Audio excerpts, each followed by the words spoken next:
três partes principais de uma introdução.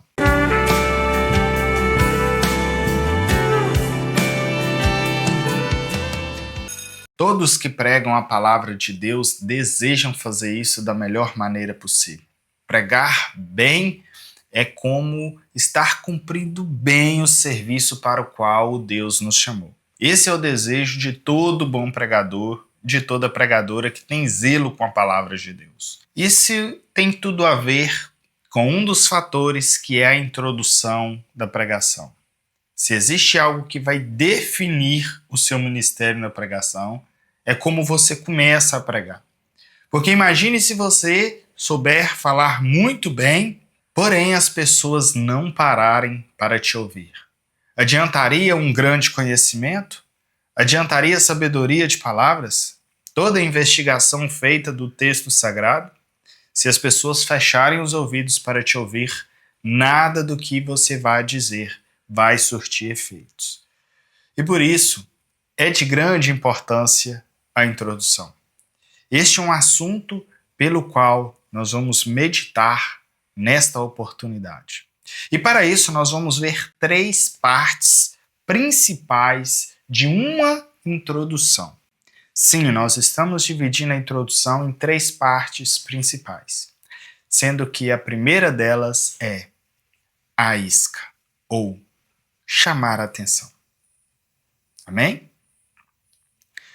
Bom, parece que as três partes, falar que uma introdução tem três partes seria algo difícil, mas foi isso que eu fiz com vocês.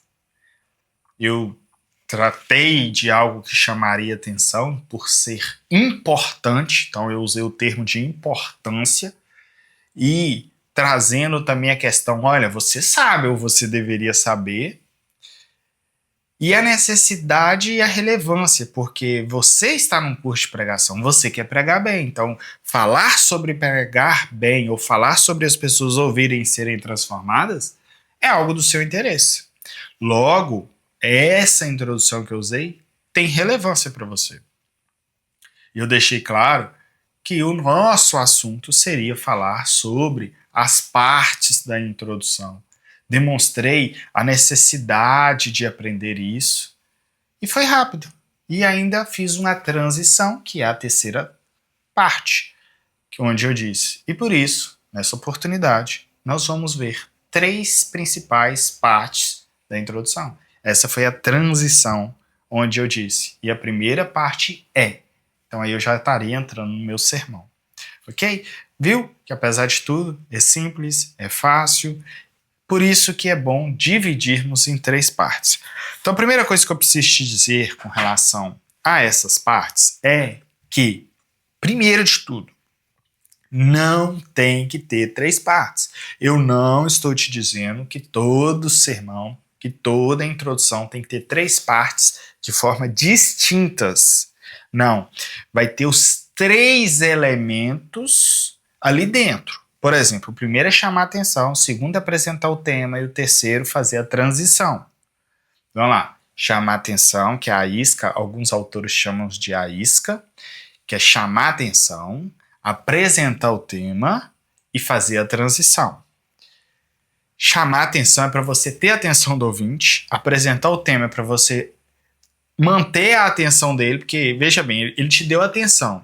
Aí você agora foca a atenção dele no assunto, no tema, na sua proposta daquela oportunidade, e como ele vai querer aquela proposta, ele vai ficar com você até o final, porque você vai tratar aquela ideia até o final. E a transição é para a pessoa saber que você terminou a introdução e começou o corpo do sermão, que é o que eu fiz aqui. Você soube quando eu iria começar a falar as três partes, né? No exemplo que eu dei abertura. Se você perdeu aí o que eu estou dizendo, volta, aperta o play do zero, que você vai ver eu falando primeiro sobre a relevância, depois apresentando o assunto e fazendo a transição até chegar no primeiro tópico, que seria a isca. Tá joia? Mas vamos lá, relembrando. Não é obrigatório ter três partes separadas. Essa é a minha primeira parte, essa é a minha segunda parte, essa é a minha terceira parte. Não, essa não é a ideia. Este não é o foco. Nós não somos robôs. Nós não pregamos assim, primeira parte da introdução, segunda parte da introdução. Não, não é isso. Mas são 3 elementos essenciais que nós estamos dividindo eles por partes. Então é chamar a atenção, apresentar o tema, ou defender o tema, ou justificar o tema, enfim. E a transição, ok? Por que eu estou frisando essa questão de não ser necessariamente 3 partes distintas? Digamos que você use uma ilustração, e eu vou te falar nas próximas aulas sobre o que você pode usar na introdução. E uma delas é a ilustração. Quando você conta uma ilustração, se a ilustração é cativante, ela por si só já vai apresentar bem o seu tema e já vai chamar a atenção. Então você não precisa, eu vou fazer isso para chamar a atenção, depois vou contar a ilustração. Não, a sua ilustração já vai estar chamando a atenção. E se ela já chamou a atenção, ela já supriu essa primeira etapa. Mas lembrando que a ilustração na introdução, ela tem que ser para apresentar o tema. Ela tem que ser para trazer essa ideia a ser trabalhada. Fernanda, eu estou querendo falar sobre o cuidado de Deus, sobre a proteção de Deus. Digamos que você conta a ilustração de um pai cuidando de uma criança. Se não me engano, há umas aulas anteriores, eu mencionei para você algo sobre um pássaro caindo do ninho.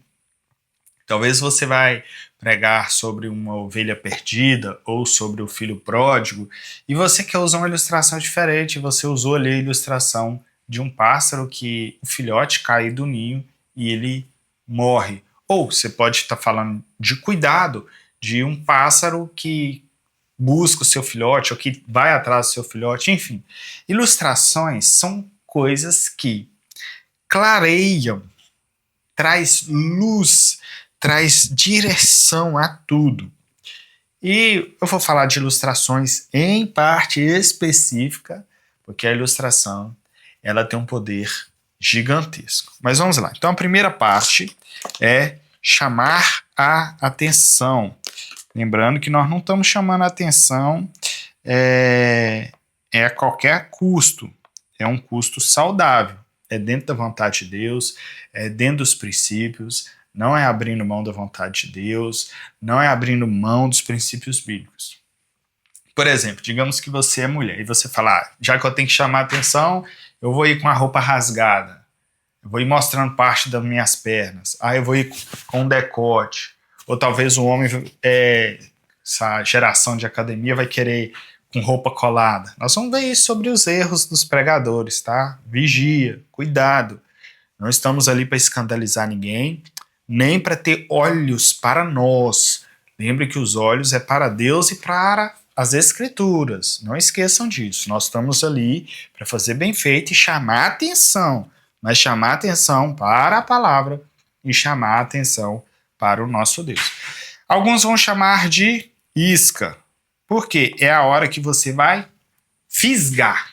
Tá joia? Então essa primeira parte tem esse propósito. Se você lembrar deste propósito e você tentar cumprir ele, entre as formas que nós vamos ver, aqui mais uma vez eu estou te apresentando as 3 partes para facilitar a sua vida, mas nós vamos entrar no que você pode usar aqui dentro, que é o que vamos ainda ver. Mas perceba o seguinte, essa primeira parte, ela é chamada de isca pelo fato de precisar de uma incisão melhor. Ela precisa de você ser mais direto, mais objetivo.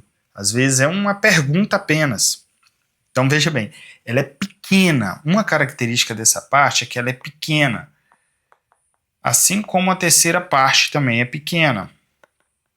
A terceira parte é uma das menores. Mas a primeira pode ser que seja bem pequena também. Às vezes é uma pergunta. Um exemplo. E se você tivesse que se encontrar com Deus hoje e prestar contas, você estaria pronto? Ou, digamos que nós fôssemos pregar em Daniel, onde o dedo de Deus escreve na parede, Mene, Mene, Tekel e Parsim. Pesado fostes na balança e foste achado em falta, o seu reino será tirado, seus dias foram contados, seu reino será tirado. Enfim, Olha só, você poderia começar da seguinte maneira. Se você fosse pesado na balança de Deus hoje, você acha que você estaria na medida que Deus espera que você estivesse? Ou você seria achado em falta? Irmãos, nessa noite nós vamos meditar em um texto que vai nos falar sobre a importância de ter uma vida alinhada com o céu, de estar de acordo com a vontade de Deus. E por isso, nessa noite, à luz deste texto de Daniel, nós vamos aprender como devemos estar preparados para nos encontrarmos com Deus. Viu? Eu fiz aqui 3 partes. Fiz uma pergunta retórica e se você não aprendeu até agora sobre pergunta retórica, não me lembro se eu já falei, mas já aproveitando e falando, pergunta retórica é isso, são perguntas que você vai fazer e que a pessoa não tem que responder para você ouvir, ela vai responder ela mesma. E a pergunta que eu fiz foi mais ou menos assim: e se Deus te pesasse na balança hoje, você estaria no peso ou na medida, ou fazendo, ou no estado em que Deus queria que você estivesse? Ou você acha que você estaria em falta? Essa é uma pergunta retórica. Você não está querendo que ninguém levante a mão e te dê a resposta. Se você não está querendo a resposta, é pergunta retórica. É uma pergunta para meditação. É uma pergunta para chamar a atenção, para trazer a pessoa a raciocinar juntamente com você. Pensa bem se a pessoa não ia querer raciocinar. E pensa bem se ela foi honesta, ela ia pensar ali em algumas questões que ela não estaria indo muito bem. E ela ia querer ouvir essa mensagem, tá bom? Isso é atenção. Pode ser uma pergunta. Foi muito pequeno, ok? Pode ser... Vocês viram o que aconteceu? O pregador que abriu um curso onde todos podem fazer? Será que isso vai mudar a história da pregação no Brasil? Ou será que é só mais alguém querendo tirar proveito de alguma coisa? Aí todo mundo começa a raciocinar. Quem ouviu, quem sabe do que você está falando, vai conectar porque sabe do que você está falando. E ele, eu tô antenado, eu sei o que é isso. Aí ele começa a ter a opinião dele. Porque aqui eu fiz uma pergunta que divide opiniões. Por exemplo, algumas pessoas gostam de começar falando de jogo. Eu não gosto, porque eu acho que futebol, política, não deveria ir para o púlpito. Mas não estou aqui criticando ninguém, só não é o que eu penso. Vejo muitos pregadores abrindo mão da palavra de Deus para discutir política, para colocar fé em homens. Sim, irmãos, nós temos nossas escolhas, votamos, louvado seja Deus, estamos num país que podemos fazer isso. Se estamos tomando boas decisões ou não, que o Senhor nos ajude e que nós possamos crescer tanto espiritualmente quanto intelectualmente para discernir melhor essas coisas. Mas a questão é que isso divide opiniões. Então, não adianta eu achar que eu fiz uma boa escolha e eu chegar defendendo a minha escolha e achar que a igreja vai estar comigo. E se eu chego diante da igreja e lanço apenas uma pergunta retórica que divide opiniões, é uma coisa. Agora, uma outra coisa é eu defender uma opinião que é dividida. Por exemplo, temos 2 partidos, A e B. Se eu chego defendendo o partido A, eu ganho quem está com o partido A. Beleza, eu tenho um grupo da igreja que está aberto a me ouvir porque nós temos algo em comum. Mas, por outro lado, eu estou dividindo a igreja. Existe uma outra parte da igreja que não quer me ouvir. E vai começar a contra-razoar contra mim, porque como que pode eu defender fulano ou ciclano? E isso não depende do lado que eu esteja. Pode ser do lado A ou do lado B, ou eu posso estar do lado B e a igreja e a outra parte está do lado A. Não é isso. A questão é, não estamos ali para defender lados de briga de nada. Ok? Então nós temos que ter este cuidado.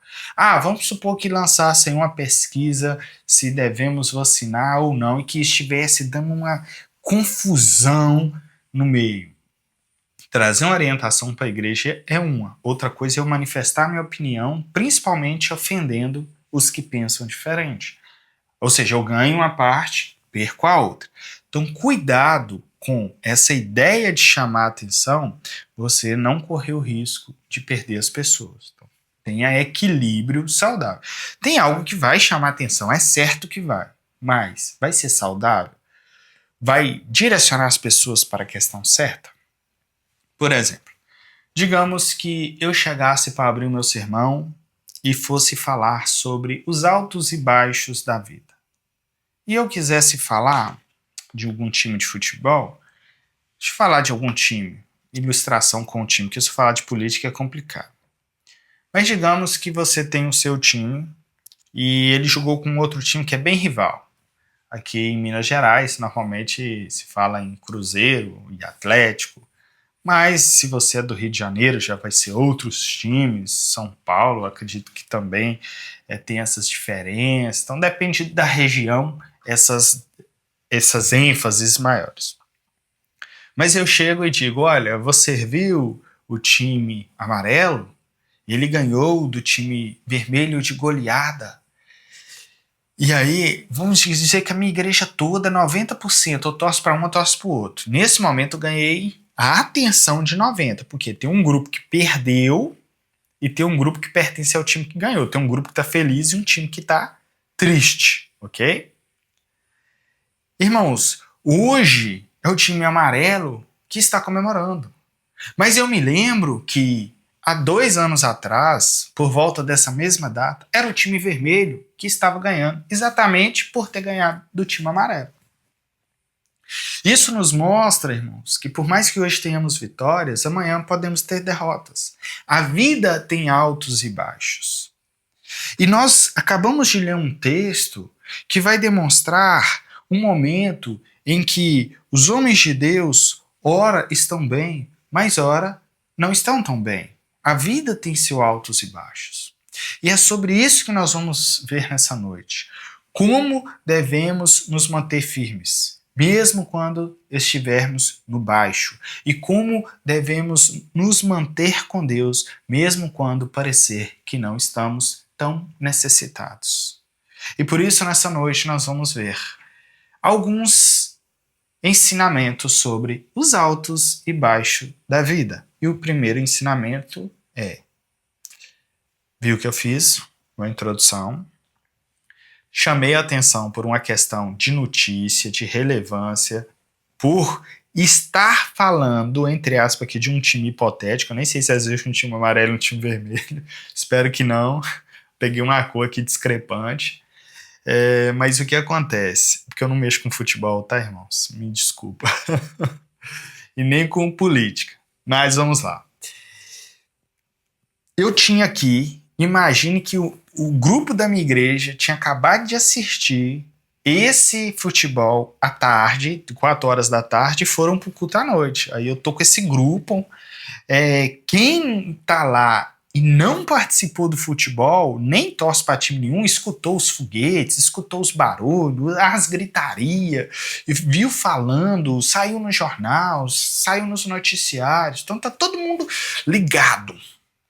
Mas eu usei aquilo, mas eu não deixei a pessoa, eu não dei assim abertura para que a pessoa fosse ou chorar e lamentar, ficar triste, ou começar a comemorar, ou começar a conversar sobre futebol na igreja. Porque eu entrei no assunto, mas passei por ele, cheguei numa outra ideia, que é o altos e baixos, demonstrei, para aquele que estava triste, que em outra época ele estava feliz, e que, portanto, fazia sentido o de cá estar feliz hoje. Por outro lado, eu diminuí um pouco a alegria do que ganhou, porque eu disse, olha, da outra vez foi o outro.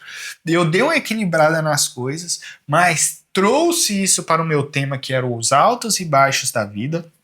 e demonstrei como aquele texto que nós estaríamos lendo, um texto hipotético aqui, de que aquele texto iria nos ensinar como lidar com esses momentos, tanto com os momentos em que nós estamos no alto, quanto com os momentos em que nós estamos no baixo. E anunciei já que nós iríamos ali entrar no sermão, que eu acho que eu falei que verdades, ensinamentos, nem lembro qual a palavra-chave que eu usei, mas já mencionei ali a palavra-chave e já entrei no sermão. Viu? É simples. É isso. 3 partes, no mínimo, tá excelente. Tá joia? Então, atenção. A primeira parte tem essa questão da atenção, da isca e ser pequeno. A segunda parte, ela é o seguinte. A segunda parte, ela tem primordialmente, já bati muito nessa tecla, e eu acho que você não vai esquecer, que é apresentar o tema. Então ela tem essa parte necessária, porém, não quer dizer que seja só isso. O que é apresentar o tema? Eu falei que nós vamos falar sobre os altos e baixos na vida. Você apresentar o tema. Pode ser que você vai precisar, por exemplo, justificar o tema. Pode ser que você vai ter que justificar o tema. Por exemplo, existe um texto que o ideal era que eu colocasse ele aqui. Vou ver se eu acho e coloco ele aqui só para você entender o que seria uma justificativa do tema. Vou procurar ele aqui e vou voltar à gravação na hora que eu tiver encontrado, que é em Isaías, que vai dizer: um a outro ajuntou e disse ser forte. Ok, estou aqui diante do texto para te mostrar como que poderia ser uma justificativa do tema. Aqui eu vou te apresentar uma necessidade, já vai ficar aqui uma dica para você extraordinária de quando você se colocar em alguma situação difícil, onde quem te chamou para pregar não tinha tanta direção assim ou conhecimento, tanto das escrituras quanto talvez até intimidade com Deus. Mas vamos ler o texto e você vai me entender. Este é um texto muito conhecido de eventos, de congresso. E olha só, bonito mesmo, né? Isaías 41, verso 6. Um ajudou o outro e disse ao seu companheiro: esforça-te. Maravilha. O texto é lindo, ok? Daria para falar de ajuda ao próximo, de bom ânimo, de coragem, mas agora vamos lá ao contexto, e não precisa ir muito longe, ok? Então, vamos ficar aqui no próximo verso. Olha só, nós estávamos aqui, aí a pessoa escolheu este texto, um ajudou o outro e disse ao seu companheiro: esforce-te. Texto maravilhoso, te chamou, te deu o tema, te deu o texto. Aí você vai lá ler o contexto. Lembra do contexto? Que vem antes, que vem depois do texto. Aí o contexto imediato. Na hora que você chegou no próximo versículo, tá escrito assim. Assim, ó, lembra do conectivo que eu falei? Assim, ó, tá dando continuidade. Assim, o artesão animou o ourives. E o que alisa com o martelo o que bate na bigorna, dizendo: sobre a peça soldada é boa, então aprendeu com pregos para que não saísse do lugar. O que está falando? Está fabricando ídolos. Uma fábrica de ídolos. Estamos falando de pessoas idólatras. Estamos falando de algo que Deus condena. Estamos falando de um texto que, quando você lê fora do contexto, só o verso 6 ele é bonitinho, mas o contexto é terrível. E aí te deram aquele texto para pregar. E eu queria te dizer sobre justificar o tema, ok? Você está diante daquele texto e vai pregar sobre ajuda ao próximo, ou sobre ajuda mútua, ou sobre bom ânimo, sobre perseverar, não desistir. Aí digamos que você quer falar sobre ajuda ao próximo.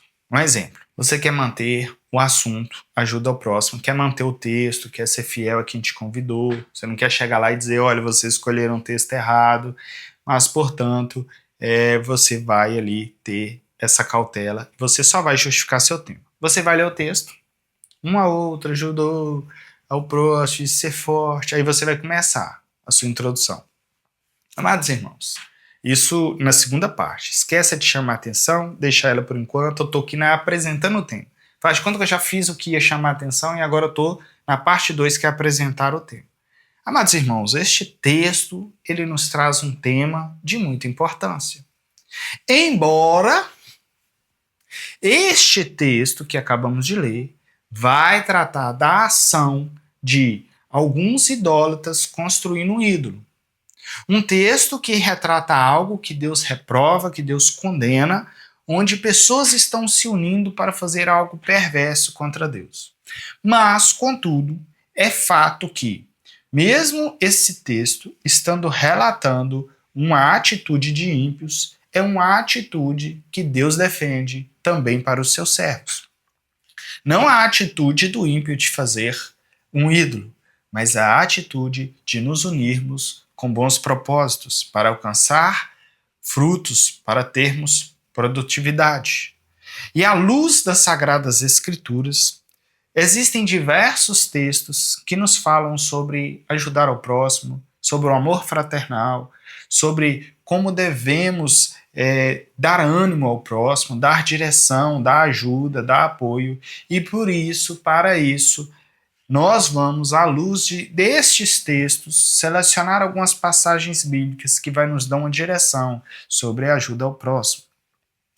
E nessa noite, então, nós vamos ver, à luz das Sagradas Escrituras, 5 verdades sobre ajuda ao próximo. Então veja o que eu fiz. Eu falei a verdade sobre o texto, falei que o assunto dele defendido era importante, que este assunto tinha amparo bíblico, embora este texto é sobre ídolo, mas é um assunto que tem amparo bíblico em outras partes, e que, portanto, nós iríamos para essas outras partes, que não está falando de idolatria, para aprender sobre este princípio que estava também aparente nesse texto, que é a ajuda ao próximo. Veja, neste caso eu justifiquei o tema para sair dessa enrascada. A igreja vai entender. E eu não precisei xingar nunca, né? Perdão. Eu não precisei brigar com quem, eu não precisei mandar uma indireta, eu não precisei falar não dá para pregar, eu não precisei ficar ali deturpando o texto, pregando como se eu não soubesse a verdade, porque a verdade é que é um texto de idolatria. Espero que você tenha entendido essa questão da segunda parte, apresentar o tema ou justificar o tema. Poderia ser esclarecer o tema. Digamos que o seu tema é está consumado. Só que você fala, irmãos, nessa noite nós vamos pregar sobre está consumado. E o povo, que é isso? Aí você poderia explicar melhor o tema. Você poderia dizer o que é estar consumado, né, essa ação verbal, o que é algo que já está feito, que não está pendente, que não tem nada para ser melhorado, já está perfeito. E você pode trabalhar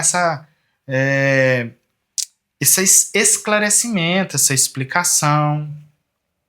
Então, existem diversas maneiras que você pode trabalhar essa parte 2.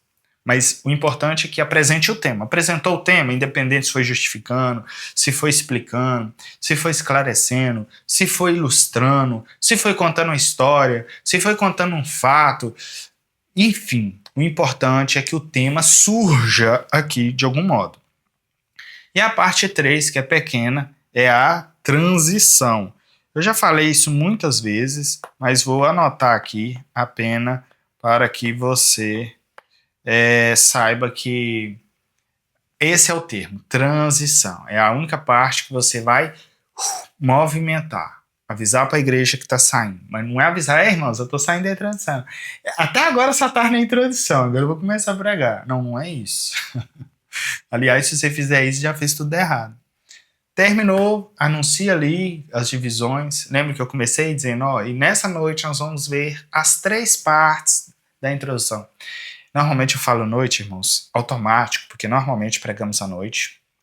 E eu estou gravando aqui à noite, né, com iluminação. Aliás, minha família já está se preparando para dormir. E a maioria das pregações só à noite, mas poderia ser um dia, poderia ser amanhã, tarde, ok? Então é a hora que você vai dizer, olha, nessa oportunidade, que aí é neutro, nessa oportunidade nós vamos ver 3 verdades sobre o Evangelho. E a primeira verdade do Evangelho para a nossa meditação nessa noite é: o evangelho é transformador. Maravilha, gente, que coisa clara. A pessoa sabe que você saiu da introdução, daquilo que você estava falando que era importante, que era necessário e que era o maior presente para todos os homens. Agora ela sabe que você vai falar sobre a verdade do evangelho. E você está na verdade que o evangelho transforma. Isso é maravilhoso, isso é extraordinário, isso é didático, isso é cativante, isso é algo que vai fazer com que as pessoas lembrem da sua pregação, lembrem da sua mensagem. Mas, se contudo, você não tem aí o seu sermão iniciando e terminando de forma tão quadradinha assim, mas no todo, a pessoa ouviu sua introdução, ela conseguiu saber qual que era o assunto, foi chamativo, e eles sabiam quando você saiu da introdução, sem você ter que falar, aí você já cumpriu o seu propósito, pode seguir em frente. Mas tente usar um método como esse, que eu tenho certeza que você não vai se arrepender. Amém? Deus abençoe sua vida, Deus abençoe sua casa, seu ministério. Vamos orar? Deus, nosso Pai, nós te agradecemos.